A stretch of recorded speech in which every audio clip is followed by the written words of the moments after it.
शौकत अली नाज साहब। बहुत शुक्रिया जी। तो तमाम दोस्तों को बहुत बहुत सलाम, नेक तमन्नावां ते जी आया हूँ। अर्ज़ किया है कि कंडियां परे बिछाने कौन खरीदेगा, कंडियां परे बिछाने कौन खरीदेगा, ते सुफने तेरे सलोने कौन खरीदेगा। ते तूड़ उड़ांदियां इन्हां सुंजियां गलियां विच, तूड़ उड़ांदियां इन्हां सुंजियां गलियां विच, तेरे खेड खिडौने कौन खरीदेगा।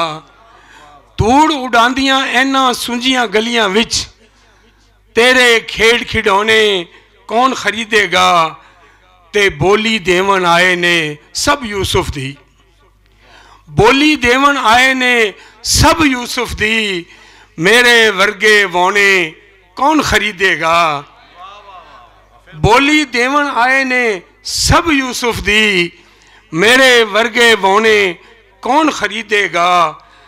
ते शेर है कि तेरियां गल्लां दे विच आ ते जावां मैं, तेरियां गल्लां दे विच आ ते जावां मैं, पर उमरां दे रोने कौन खरीदेगा। बहुत शुक्रिया, बहुत नवाजिश।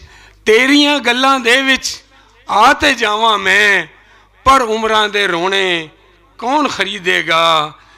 ते शेर है कि उजड़ी होई हवेली तरले पांदी है, उजड़ी होई हवेली तरले पांदी है, मेरियां नुकरां कोने कौन खरीदेगा, मेरियां नुकरां कोने कौन खरीदेगा।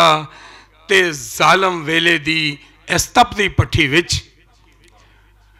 जालम वेले दी इस तपदी पट्ठी विच, मिट्टी हो गए सोने कौन खरीदेगा। कि जालम वेले दी इस तपदी पट्ठी विच, मिट्टी हो गए सोने कौन खरीदेगा। ते बाबा अदल मनास लाहौरी बैठे ने, एक शेर उन्हें नज़र करना कि फास्ट फूड का दौर ही ऐते मूर्खा होए, फास्ट फूड का दौर ही ऐते मूर्खा होए, तेरियां पछियां दोने कौन खरीदेगा। जेड़े पछियां दोने उन्होंने समझते हैं उन्होंने वास्ते साढ़े बचपन दे विच साढ़े वालदैन जेड़े पछियां वगैरह लैके कि फास्ट फूड का दौर ही ऐते मूर्खा होए, तेरियां पछियां दोने कौन खरीदेगा। ते दिल जई महंगी चीज़ जे वेचे नास ते फेर, दिल जई महंगी चीज़ जे वेचे नास ते फेर, दसो औने पौने कौन खरीदेगा। दिल जई महंगी चीज़ जे वेचे नास ते फेर, दसो औने पौने कौन खरीदेगा। कंडियां परे बिछौने कौन खरीदेगा, सुफने तेरे सलोने कौन खरीदेगा। बहुत बहुत शुक्रिया जी।